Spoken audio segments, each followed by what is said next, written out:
being here. This is such a pleasure, such an honor for us to have you here. Yes, it is. Truly. Thank Thank you you so for much. inviting me. I'm thrilled to be here. Thrilled to connect with you all and some other people from India and the area, and it's awesome. Thank you. Thank you. It's so exciting to know about, about your the book that you've written about the right recovery for you. Although it's one of the books that I think most of us who come into Access read about it. We read the book, we get the information, and then coming into the space of. Can you mute everybody, Yes, please? yes, Yes. yes. Great. Done. Yeah. And then, yeah, thanks. You know, it's And evening time. They're cooking, getting dinner ready. so we need to know what they're cooking and eating. Yeah. Yeah. And with the class that you facilitate, I know I'd love to go straight to that because I know you're really you have just a little window and then you're going into the training after this. So we would love to ask you more about right recovery for you and what is right recovery. Also, just before we hand over the mic to you, if I can quickly add to what Mom has so beautifully just said and acknowledged about the class. Humanoids make themselves so wrong about, for feeling so different and so weird anyway, because they don't fit into this reality. Thank you. Because they feel so weird for not fitting into this reality. And can you also talk about how right recovery is not just about getting over a particular addiction, but how it's also to do so much with, say, for instance, if someone may have quote unquote experienced abuse, or if they're in a space of PTSD where they just can't get over, whether it's been 5 years, 10 years, 15 years, but a part of them is still locked in an event that may have happened a while back. And that, for me, to be honest, it's just so beautiful, because it's such a recognition that whatever may have happened in your life, you do not, even a single molecule of your being does not have to be stuck or locked by whether it's abuse or anything else. Great questions. Thank you all. And there's so much I'd like to say. And the first thing is just to let people know addiction isn't just alcohol, drugs, gambling, and sex and all of that. And why is that important? It's critical because almost all of us have some kind of addiction. So what is it? Well, it's where we go to disappear, to exit our being when we have a sense of being so wrong, or a sense that we just can't handle these energies, or they're making these demands that don't make sense to me. So we go to something else. So it can be, we have people addicted to trauma drama, to being as healthy as they can, to being the perfect wife, to making a lot of money, to looking good. These are all default places where people go. So addiction is far more about what we think of as traditional addictions. They're in there somewhere for some people, but this is right recovery for you is really about giving people the proper, workable, usable tools and information they require to know that they don't have to leave themselves, that they can come back more and more and more into their being. And recovery is not about stopping something, unless that's your choice. Recovery is about coming back to you and recovering all of the parts of your being that have been abused or diminished or devalued. One of the things that I found after I had been using or working with Right Recovery for you a couple of years, and that was about 10 years ago that when that started. And before that, I've been a psychotherapist with a private practice in addiction for almost 30 years. So I had a lot of experience with it. But what I discovered is all the things that we think of as secondary addictions, like addiction to relationship or foods, are actually, I mean, we think of them as the primary addictions. They're actually the secondary addictions. The primary addiction is to judgment and the wrongness of self. And just what you were talking about, it's about how we don't fit in, most of us, as kids. And we're told, oh yes, Your job as a woman is to grow up and marry and have children. But I want to be a lawyer. I want to be a doctor. I want to do other things. No, no, no. This is what our family does, and we've arranged something for you. And furthermore, you eat this way. I mean, it's a little bit different for every culture, every country, but the idea is the same. You don't get acknowledged for the being that you are, for the person. Nobody's going, hey, who are you? What works for you? What choices would you like to have? And these are not necessarily people who are trying to be mean, our families, schools, religions. Sometimes they're cruel, but sometimes they're just, well, I'm trying to do the best for my children, but they need to understand that they need to act this way and believe this way, and anything other than that is just wrong and bad. So we do begin to shut ourselves down. I know I was from an academic family in America, and I just wanted to be wild and crazy and, you know, dance and explore things. And no, no, no, no, no, no. You need to read, you need to study. We only existed from the neck up, basically, in my family and in my town, this very prestigious university town in America.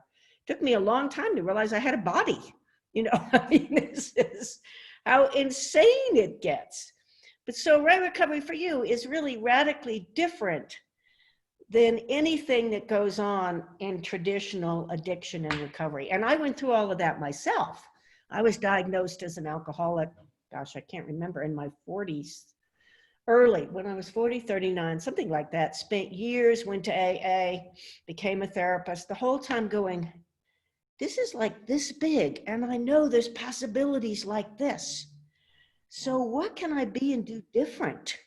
You know, and I studied with the best psychiatrists and this and that. And everybody had this idea that addiction was a disease, once an addict, alcoholic, always an addict, alcoholic. I just knew intuitively, instinctively that none of it was true.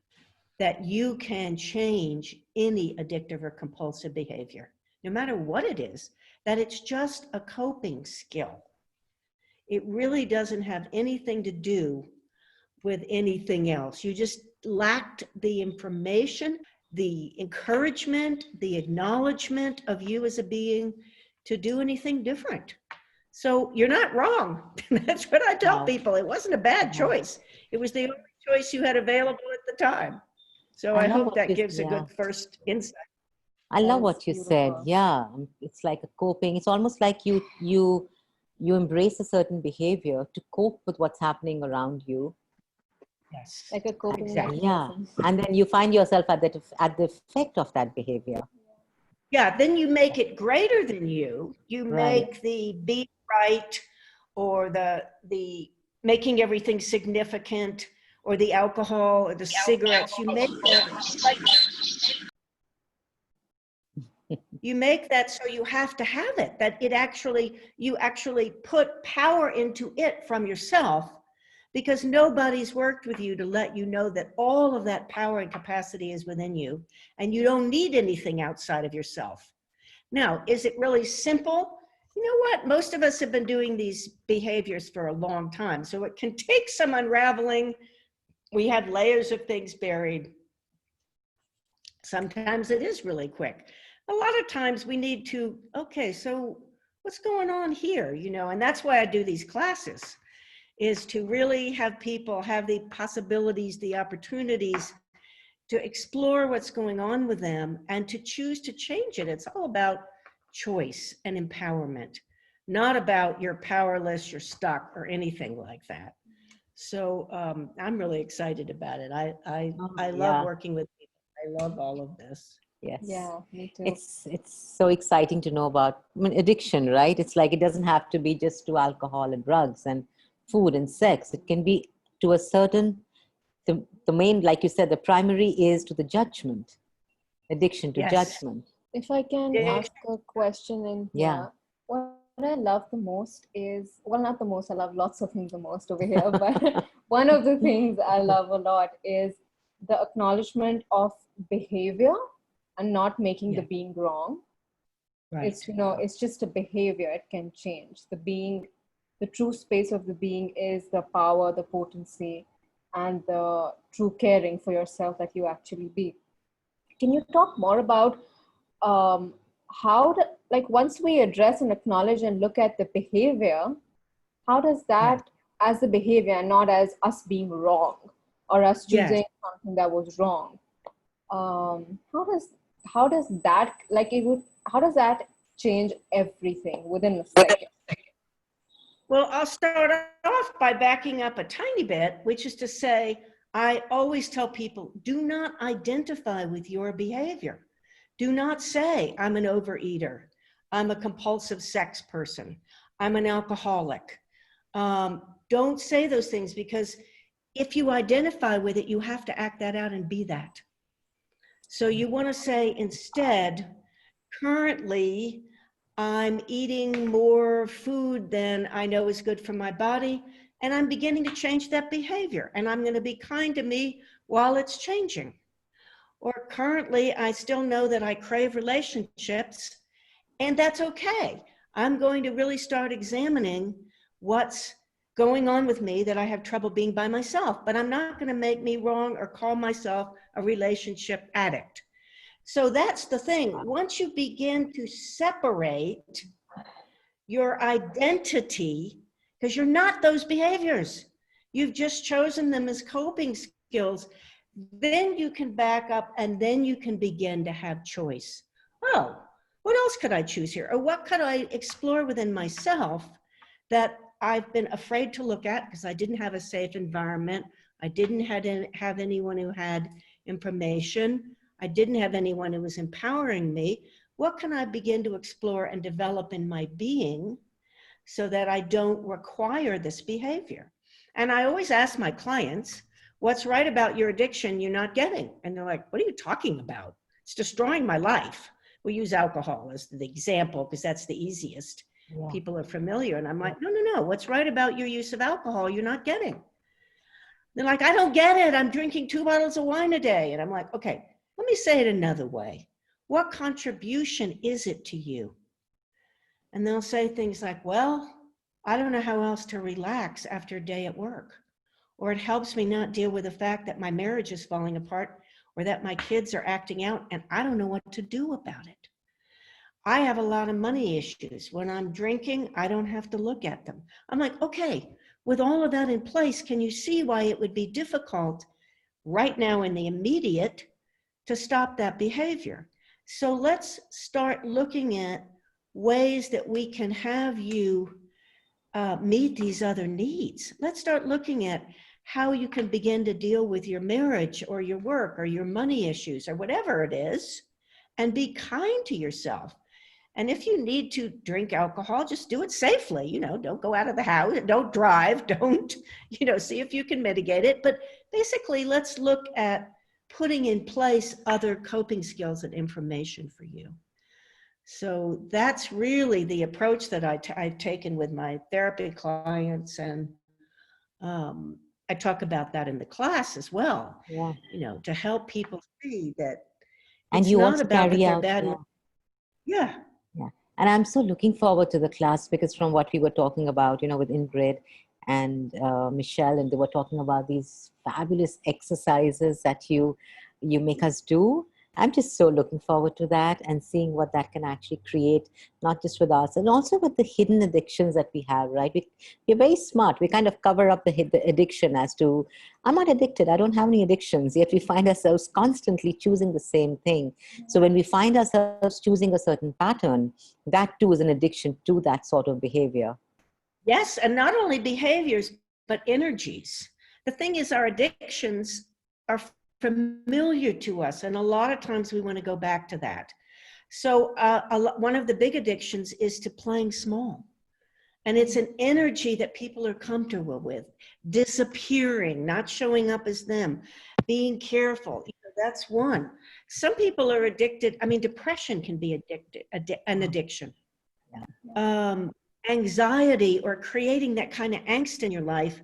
Well, you're wrong, but that's so familiar, and that's what your family needed you to do. And so energies, but just like you said, they're often hidden.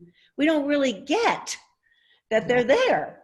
And so but if you're willing to look and to have them uncovered, man, you've got so many possibilities beyond that, really. And I want to say on the class, yes, I do all these exercises, and the exercises and the interaction is designed for people to have awarenesses. You know, it's certainly not me lecturing. You know, that's not my style. Everything fun. And that also allows the class to be open to anyone. There's no prerequisites because everybody can take the same exercise, no matter where they're coming from, and use it for self-awareness. Wow. So I do. I love that. I love that. I love that term, self-awareness. I mean, it just has a different energy to it when you say that. Yeah. Yeah. And that's the idea, to bring us more and more into that space of self-awareness and out of that space of judgment, which is mostly about how we're not doing and being what somebody else wants us to do and be, which has nothing to do with us. And also sometimes there are things you have to negotiate, kind of. Okay, you know that your family won't approve of this, or that, you know, there are various things going on. How do you be you and still function well and gets what's required for you, manipulate the culture, the family, whatever you're in? So I don't, you know, I never encourage people, just go off and be you and don't worry about anything else, because we do live, you know, we live in cities and towns and cultures, and so we have to be able to function. But the more you have you, the more you have the awareness of how you can do that without giving up you. So that's another thing that we definitely address in the class. Yeah, and the class, the 2.5-day class. And we do also have an introduction, just the introduction before the 2 days starts. Yeah. Yes. Class is coming up the 25th, 26th, 27th, 28th, 29th. But on the 25th, if you're hesitant to know, you know, if you maybe not want to join the whole class, love to have you join the introduction. I think in India, what's the time for the introduction in India? Because I know we have. Yes, it's 8:30 to the time 10:30? here. 10 to 12. Yes, so it's, yes, it's sorry, 9:30. God, I'm like. Sorry. Okay, well, anyway. I will post the timer. It's 10, sorry, just go here. I have it. I know I have it. Because of the half hour, India is more difficult for me to keep in my little brain. The other time that we have, and then we can So it's 10 to 12 is the mountain time. So 10 our to time, 12 mountain time. Yeah, 10 to 12 mountain time, which is 8 to 9, 8 to 10. Well, it's going to be on the half hour with you. Yes, 10 p.m. 7:30 to 9:30 or 9:30 to, I don't know. Anyway, we'll post it. Anyway, we'd love to have you. Yes, we'd love to have you. And and guys, just we are happy to take you through the registration if you require any assistance or anything at all. It's 9:30 to 11:30 p.m. We were talking about having pajama parties and you know, just good to eat. 2 days, yes, and the 2 days is actually an hour earlier. Yes, and it's actually because we found that doing 6 or 7 hours in a day was just too long, and it would basically knock India out of the water because how late it is. So we're just doing 3 hours on the 26th, 27th, 28th, 29th. So that, and it's an intense class because I'm really dedicated to the target of having everybody in the class have the space to explore. Now, there's no pressure. If you just want to sit back and go, I don't know, that's fine too. But the possibility is there for whatever you would like to actually explore. And it gives practical tools, not just for dealing with yourself and the awarenesses and not making yourself wrong, but then how do you be that in, you know, with your husband, with your kids, with your wife, with how do you be that at work? So it gives we'll go through some scenarios of how to do that. So so we are posting the details of the class with the time, the dates, and the price. And in our Zoom chat. So if any of you want more details. And we're also streaming on Facebook, so it's also going to be Yeah. available in the comments section on the live in the Wonderful. Access India group. Yes. Yeah.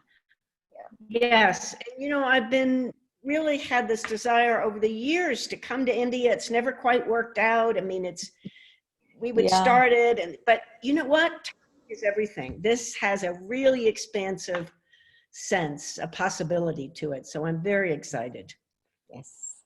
And actually, you know, I've noticed with the online classes where you have different people from different countries joining in, it is so, it's such a gift, because everyone comes with a different question, with different energy of a different culture.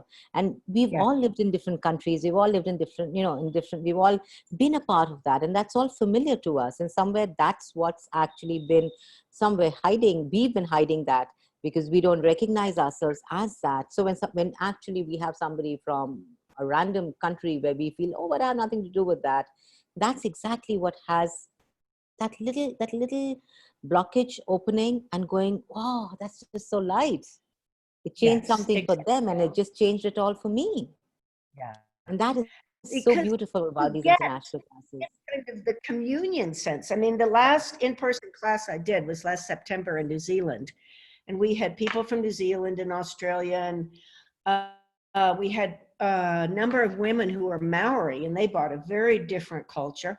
But then online, we had people from Mexico and, you know, just all over the place. Yeah. And everybody was participating. So, oh, I never looked at it that way. You know, so it's really a way to break down all that cultural stuff that we don't even realize is cultural stuff. Yeah. You know, and it's not to dismiss it. It's to bring you to a place of choice, a space of choice, so you can go, oh yeah, that works for me. That doesn't work for me. Because if you can't see it, you can't choose about it. So. Absolutely. Wow, that's so. We're just so excited, so totally looking forward to what this can create in the world, what this can create in India, where there is so much addiction to being wrong. While fighting, trying to be right, yet And addicted to being. There is so much beauty to this country, and I think we're just fighting so hard to be wrong. And if we can, I wonder if we let go of the addiction of being wrong, what will show up. And the addiction to poverty, the addiction to poverty, the addiction to not to self-destruction, all of that.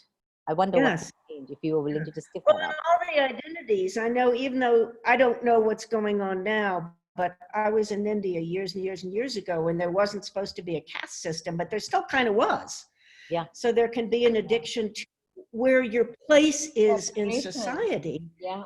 Separation, with the idea that you can't change it.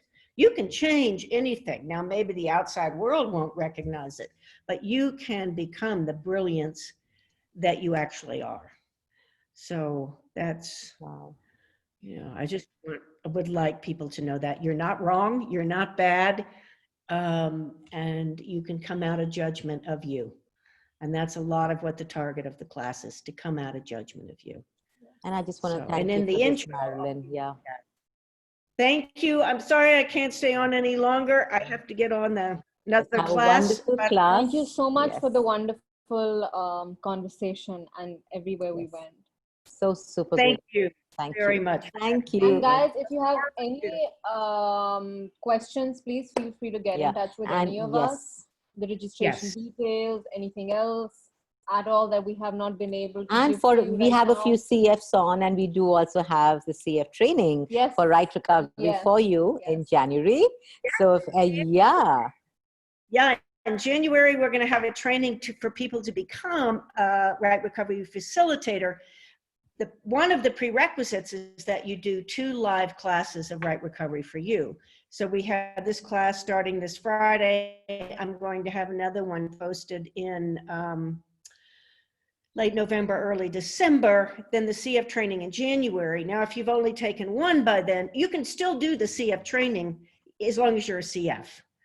And anybody can come to the classes. You could, if you want to be a right recovery facilitator, after the CF training, you just have to wait till you've taken a couple of classes. But I think it's going to be exciting, and it's a way for you all to bring Right Recovery for You to India, particularly at this time when we're not all traveling. Yeah. You know, we can't travel. So I'd love to have people who are, you know, going to make it happen in India. So cool. Thank you. All right, I better run. you. It's I All got right. 1 minute. Love you. Thank you so Love you. much. Bye. See you soon. See you soon. Bye. Bye, guys. Thank you for being Thank you for on. joining. Thank you so We much. love you. Love you guys. much. And if there's, just reach out if you want more Information. information, and join us for the introduction, the 2.5 days, whatever. Bye.